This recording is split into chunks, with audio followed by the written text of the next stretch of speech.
The noon train screamed its way into Dry Creek like a wounded animal, brakes shrieking, iron wheels throwing sparks against the rails. Dust rose in thick clouds, coating boots, hats, and the waiting men who stood stiffly along the platform. Most of them had come for the same reason, to see the mail-order bride they'd heard whispers about. A woman sent west by paper and promise, meant to become a wife in a land where loneliness stretched farther than the plains. When she stepped down from the train, silence fell.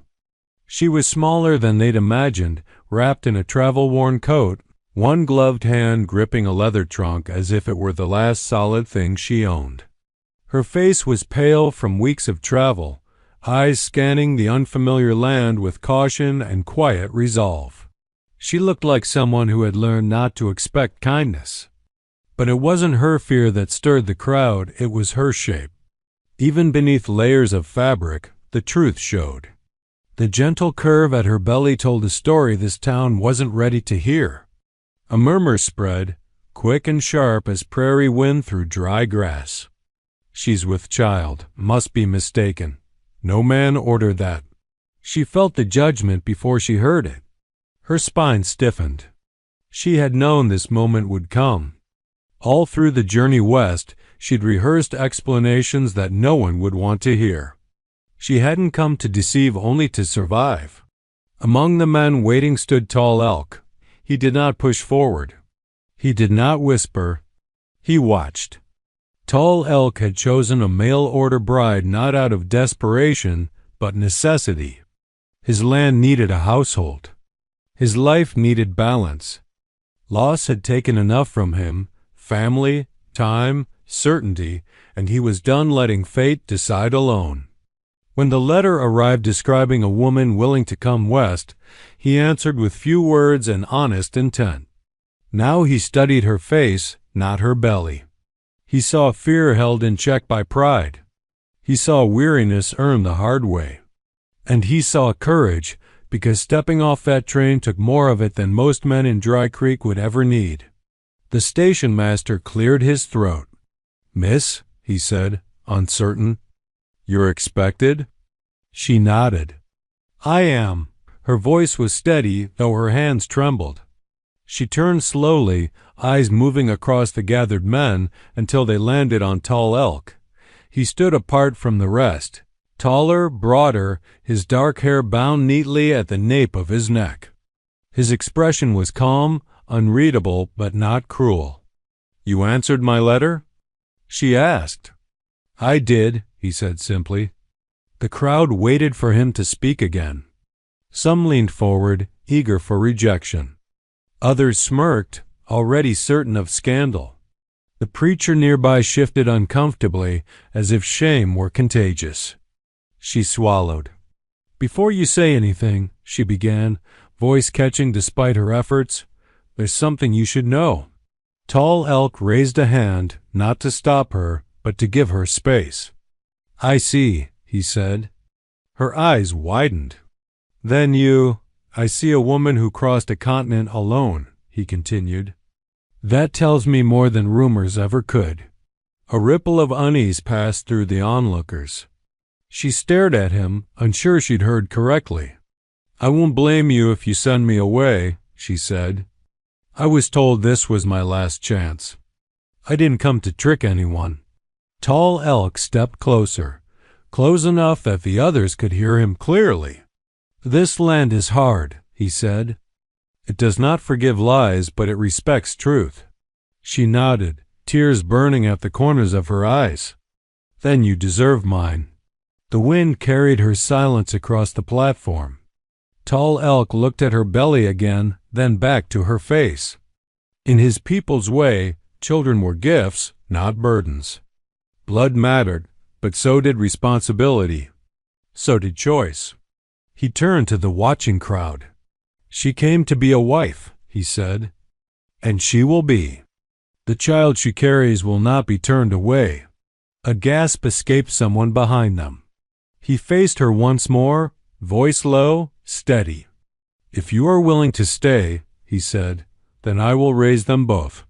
The words landed like thunder. In that moment, Dry Creek learned something it had long forgotten, that the West was not only built by guns and grit, but by mercy, courage, and the rare strength to choose compassion when judgment came easier. And for the woman who had stepped off the train with nothing but fear and hope, everything changed. That evening, the sky over Dry Creek burned red and gold as the sun slipped behind the hills. Tall Elk's homestead stood just beyond the edge of town, far enough to avoid prying eyes, close enough to remind the world he did not hide. The house was simple but solid, built with patient hands and careful purpose. It smelled of cedar smoke and clean earth. She stood in the doorway, unsure whether to step inside. "You may come in," Tall Elk said, setting her trunk down gently. "This is your home now if you choose it." If you choose it, the words mattered. No man had offered her a choice in a long time. Inside, the room was quiet, warmed by a low fire. A woven blanket lay folded near the hearth. She eased herself into a chair, hands resting instinctively over her belly. The child shifted, as if sensing the weight of the moment. Tall Elk poured water into a tin cup and handed it to her. He did not sit across from her like a judge. He sat beside the fire, giving her space to speak or not. She stared into the cup for a long moment before lifting her eyes. "You deserve the truth," she said softly. "All of it." "I am listening," he replied. Her voice trembled at first, but once the words began, they came steadily. She spoke of the town back east where she'd grown up poor and hopeful, of the man who promised marriage but vanished when she told him she was with child. She spoke of the whispers that followed her, the doors that closed, the work she could no longer find. Shame had not come from her own heart, but from the mouths of others. When the letter about the mail order program came, she said, "I knew it was my only chance. Not for love, just survival." She braced herself for anger. Instead, Tall Elk nodded slowly. "My people know what it means to be judged without mercy," he said. "We know what it means to lose land, family, and standing without committing any wrong." She looked at him, surprised. "Then you're not angry?" "No," he said. "But I must ask one thing." Her shoulders tightened. "What is it?" "Will you stay because you want to?" he said, "or because you believe you have nowhere else to go?" The question struck deeper than she expected. She had prepared to defend herself, but not to be understood. "I want to stay," she said at last. "I want to build something honest. For the child. For myself." Tall Elk considered her answer. Among his people, marriage was not ownership, it was responsibility. To choose a family was a sacred act, one not undone lightly. "My first wife died many winters ago," he said quietly. "Sickness took her. And our son." His voice did not waver, but grief lived in the pauses between his words. "Since then, my home has been strong but empty." She reached for him without thinking, stopping just short. He noticed and gently closed the distance himself. "Blood does not make a father," he continued. "Presence does. Teaching does. Staying does." Tears slipped down her cheeks, unashamed now. "The town will never accept me," she whispered. "Then we will not live for the town," Tall Elk replied. That night she lay awake beneath a heavy quilt, listening to the wind pass through the trees. Fear still lived inside her, but it no longer ruled her. For the first time since she'd felt the child move within her, she believed the future might hold more than endurance. Outside, Tall Elk stood beneath the stars, thinking of the choice he had made. He knew hardship would come: mockery, threats, rejection. But he also knew this: the strength of a man was measured not by what he claimed, but by what he protected. By morning, the truth would be known across Dry Creek. But tonight, two strangers shared something rarer than certainty: mutual respect. And in the quiet space between them, a family began to take shape. The next morning, Dry Creek woke to a wind that carried more than dust, it carried gossip. Word spread like wildfire. The mail-order bride had arrived, and she was already with child. Whispers snaked through saloons, general stores, and along the boardwalks, growing louder with each retelling. Men shook their heads in disapproval, and women clutched their aprons, murmuring about shame and scandal, but Tall Elk was unmoved. He rode into town alongside her that morning, not to announce judgment or stir controversy, but simply to show that she was under his protection. His horse's hooves clattered on the wooden planks, eyes steady and proud, as though daring anyone to question him. He was not angry. He was resolute. And that distinction mattered. The townsfolk, however, did not see it that way. At the general store, the preacher hesitated behind the counter, pretending to rearrange boxes while casting nervous glances. "It's improper," he muttered to anyone who would listen. "A child not her husband's. And she comes here as a bride?" The bride, now under Tall Elk's informal guardianship, stood tall beside him, feeling the weight of every whispered insult. Her heart pounded not out of fear of him, but of the world around them. She had expected rejection. She had feared cruelty, but nothing could prepare her for the sheer stubbornness of judgment from a town so quick to assume. Tall Elk did not speak for hours, but his presence was its own statement. Neighbors who thought to sneer instead felt the quiet force of someone unshaken. He did not need to fight them or shout. Strength, in this moment, was measured by calm endurance, by protecting those who could not yet protect themselves. Small kindnesses began to emerge. Among the tension, Mrs. Callahan, the widow who ran the boarding house, brought baskets of fresh bread and warned quietly, "Some of them may speak, but they do not know you. You do not answer to them." At the general store, a young boy tripped over a sack of flour, and she smiled at him, simple human connection in the midst of judgment. These moments were like cracks of sunlight through a storm, small but enough to remind her that not everyone in Dry Creek was cruel. Tall Elk guided her through the day, introducing her not as a scandalous bride, but as a new member of the community. He spoke of the land, of his family's history, and of the responsibilities she would share not as a burden, but as a partner. She noticed the shift in people's reactions when he spoke. Some still whispered, yes, but fewer sneered. Authority tempered fear, and in the West, a man's word carried weight. Yet the town's prejudice was stubborn. Children would point, men would mutter, and neighbors would pass judgmental glances as she walked the streets with Tall Elk. Each day was a lesson in endurance. She learned not to flinch, not to lower her head, and not to retreat. With Tall Elk at her side, she felt the courage to face whispers and disapproval. By the end of the day, she began to see the subtle changes. The same people who had questioned her presence now looked at her with tentative respect. They had not embraced her fully, but they were learning that courage and integrity mattered more than gossip. Tall Elk had taught her an essential lesson. The world would judge relentlessly, but standing firm, showing honesty and patience, would eventually carve space for acceptance. That night, as she returned home to the small cabin by the edge of the plains, she rested her hands on her belly and felt the child move.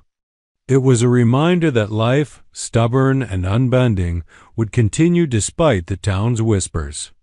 Tall Elk tended the fire and watched her with quiet admiration, proud of the bravery she had shown. And in that moment, she realized something vital.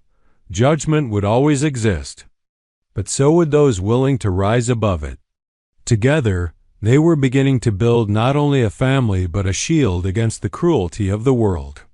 For the first time since her journey west began, she believed that courage, loyalty, and mutual respect could conquer fear, even in a town that didn't yet approve.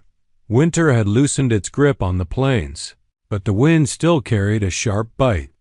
Inside the small cabin on the edge of Tall Elk's homestead, the fire crackled low, casting flickering shadows on the walls. The air was thick with anticipation and quiet fear, the kind that only comes before a life-changing moment. The bride, her hands resting on her swollen belly, felt every flutter, every kick, every impatient nudge from the life growing inside her. She was about to meet the child who had already changed everything about her existence. Tall Elk sat close by, his strong frame a steady presence. He said little, understanding that words were unnecessary. His dark eyes never left her face, watching the rhythm of her breathing, the tension in her shoulders, the way her hands instinctively sought comfort from the warmth of his. He had been there through the long journey west, through the scrutiny of the town, through every whisper and sneer. Now he would be there through the birth itself. Hours passed slowly, measured by the fire and the groans of labor that shook her small frame. Outside, snow began to fall, coating the plains in a blanket of white as silent witness to a miracle in motion. The cabin, modest and rough, seemed suddenly sacred. Walls built of cedar and stone now held more than shelter. They held courage, hope, and the beginning of a family. When the child finally came, the cry pierced the quiet like a trumpet, fierce and unwavering. She wept, tears mingling with sweat, as the tiny life was laid into her arms. A boy strong, red-faced, and full of the same stubborn determination she had seen in her own reflection. The first thing he felt was warmth, and the first thing he knew was protection. Tall Elk stepped forward, reverent and deliberate. He took the baby in his hands, inspecting the small creature not as an intruder or a complication, but as the continuation of life itself. Then, with a solemnity that carried the weight of tradition and personal commitment, he whispered the child's name aloud. In his people's language, it meant new dawn, a promise of hope, resilience, and belonging. The bride watched him, astonished and moved. She had feared rejection, feared judgment, feared the cruel whispers of townsfolk who would never understand her past. Instead, she found herself surrounded by acceptance and love. This man, who had every right to turn away, chose to claim not only her, but the child she carried.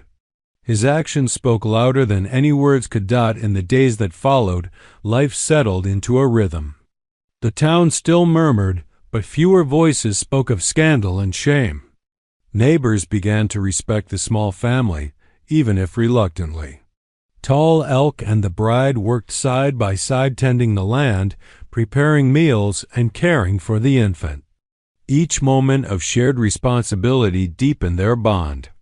It became clear that fatherhood was not a matter of blood but of devotion, presence, and courage. The child grew quickly, thriving under the protection and guidance of Tall Elk and the nurturing care of his mother. The baby's laughter echoed across the plains, a sound so bright it seemed to push back the lingering judgment of the town. Even those who had once whispered cruelly could not ignore the joy and vitality that now defined the small homestead. The bride, once timid and burdened by shame, found a new strength in motherhood and in her partnership with Tall Elk. She realized that love and family could emerge from the most unlikely circumstances. She had come west alone, carrying fear and uncertainty. And now she found herself embraced not only by a man of honor but by a child who had transformed their lives. Tall Elk often watched her quietly, marveling at her resilience. "You've done more than survive," he said one evening as the baby slept. "You've built a family where others would see only scandal. That is courage, and it belongs to both of us now." Together, they understood a profound truth. Family is not always born from what is expected, but from what is chosen, nurtured, and protected. In the shadow of prejudice and the harsh realities of the frontier, love had found a way. And in that love, the promise of a new life, bright, unafraid, and full of hope, had been born. Spring had returned to the plains, painting the hills with fresh green and wildflowers. Life at the homestead had settled into a rhythm. The baby's laughter filled the cabin. The animals grazed peacefully in the pastures. And Tall Elk and the bride worked side by side, building a life on trust, respect, and shared responsibility. Yet, even in this fragile peace, shadows of the past lingered. One afternoon, a rider appeared on the horizon, a man from her life before the West, the one who had abandoned her and left her to bear a child alone. His approach stirred fear that had long lain dormant, a reminder that her past was never far behind. He carried the same smug expression she remembered, one that suggested entitlement, control, and the belief that the child and she could be claimed like property. She froze, hands resting on the child's tiny head, heart pounding. She had imagined this moment countless times during the long journey west, but reality struck differently. She felt anger, shame, and a flicker of hope all tangled together in a single, powerful knot. Tall Elk noticed immediately. He stepped forward, eyes narrowed, stance steady. There was no panic, no haste. Just presence, authority, and unwavering protection. The man halted at the edge of the homestead, clearly unprepared for the quiet strength that faced him. "I have come for what is mine," the man said, voice dripping with arrogance. "The child, the woman you belong to me." Tall Elk's response was measured, deliberate. "No," he said simply. "You claim nothing here." The former lover sneered, circling the yard as if the open plains would grant him courage. "You think a child not of your blood can be yours to raise? That she can choose you over me?" The bride took a step forward, her voice firm. "I choose the life we've built. I choose him, and I choose my child. Neither of us belongs to you." Tall Elk placed a hand on her shoulder, a silent shield. "The law in the East may have been in your favor, but out here, family is built on choice, not cruelty. You leave or you face what justice requires." His words were calm, but they carried the weight of a man who had survived loss, prejudice, and hardship, and had the power to protect those he loved. The man's arrogance faltered. He looked around, realizing that this wasn't the timid woman he had left behind. This wasn't the helpless child she once was. Standing beside her was a man of honor and strength, and together they formed a bond unbroken by distance or time. "Can't," the man stammered. "This isn't right." "You are wrong," Tall Elk said, voice steady. "This family is ours. You may walk away or you may leave by force. But the choice of this woman and the child she carries is final." The man, seeing no advantage, spurred his horse and rode off, leaving only the dust of his departure in his wake. The bride's hand shook, but she was not afraid. She had stood firm, protected not just by Tall Elk, but by the courage she had discovered within herself. Inside the cabin, she sank into a chair, the baby nestled safely in her arms. Tall Elk sat beside her, gently brushing a strand of hair from her face. "You were brave," he said. "Not for me, but for yourself and your child. That is the kind of courage the West respects." Tears filled her eyes, not from fear, but from relief and a newfound sense of empowerment. The man from her past had tried to reclaim what he never earned, and he had failed. In doing so, she realized that true family was defined not by blood or claims, but by loyalty, protection, and the choice to stand together. Even in the face of threats. As night fell, the fire crackled and the child slept peacefully between them, unaware of the confrontation that had occurred, but safe because of it. The bride leaned into Tall Elk, feeling the strength of a partnership built on more than survival, on trust, love, and honor. For the first time since her arrival in the West, she understood fully the past could chase her, but it could not define her. Her family, chosen, nurtured, and fiercely protected, would grow strong on the plains, free from judgment and unbound by fear. And so, against the shadows of the past, they stood together, ready to face the future with courage, love, and an unbreakable bond. Summer had settled over the plains, painting the hills with gold and the rivers with silver light. The homestead of Tall Elk and his bride had transformed from a shelter into a home, one filled with laughter, warmth, and the quiet rhythm of family life. The baby, now toddling with unsteady but determined steps, ran across the yard with a wooden stick in hand, imagining it a sword, a staff, or simply a companion in play. His laughter echoed across the fields, a sound so bright and alive it seemed to soften the hard edges of the frontier itself. Inside the cabin, the bride worked at the hearth, preparing the evening meal. The smells of bread, roasted meat, and herbs mingled in the warm air. She paused for a moment, watching the child play through the window, and felt a deep sense of peace. She had come west with fear and uncertainty, carrying not only her own hopes but the burden of a child conceived in abandonment. And yet, here she was protected, respected, and loved. Tall Elk emerged from the barn, wiping his hands on a cloth. His dark eyes softened as they fell on her. "He is strong, just like his mother," he said, nodding toward the yard. She smiled, a gentle curve of relief and gratitude. "And brave," she added. "He knows we will keep him safe. He knows what family means." Tall Elk came closer and rested a hand on her shoulder. "Family is not always born of blood," he said quietly. "It is built through choice, through protection, through sacrifice, and through love. You and I chose this life, and together we have raised something precious.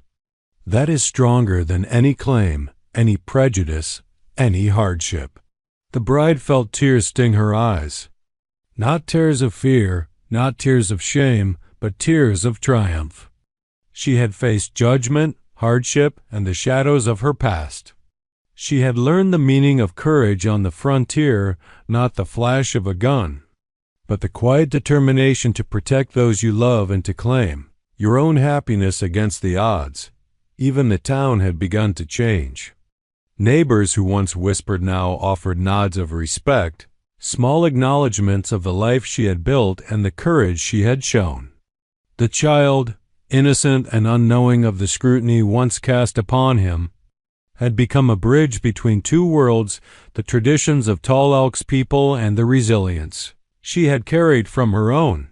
One evening, as the sun dipped behind the hills and the sky burned with shades of crimson and gold, they all sat outside together, the bride, Tall Elk, and the child. The air was warm, filled with the soft hum of crickets and the distant calls of prairie birds. She leaned against Tall Elk, feeling the steady strength of his presence. He reached over and took the child's small hand in his, and the three of them watched the horizon in silence, united. "This is our home," she said softly. "Yes," Tall Elk replied. "Not a home forced by circumstance, but one chosen with courage. We have built it together." The child, sensing the calm and safety around him, laughed and ran toward the edge of the field, his small footsteps stirring dust and flowers alike. The bride and Tall Elk exchanged a look of quiet pride. Their journey had been hard, filled with fear, whispers, and the threat of loss, but it had led them here, to a place where love and honor prevailed. In the vastness of the West, among open skies and endless plains, they had forged a life on choice, respect, and unwavering devotion. The town had learned a lesson, too, that family is not defined by scandal, by birth, or by judgment, but by the bonds that are nurtured, protected, and chosen with heart and courage. As night fell, the fire burned bright outside the cabin, casting long shadows across the yard. The child slept, safe and warm. The bride rested against Tall Elk, her hand on her belly once more, feeling the steady pulse of life she had fought to protect. In the quiet, she understood something profound. Happiness is not given, it is built. And they had built it together against all odds. The West could be harsh and unforgiving, but in their small corner of it, love had triumphed. And that, she knew, was the greatest victory of all. The end.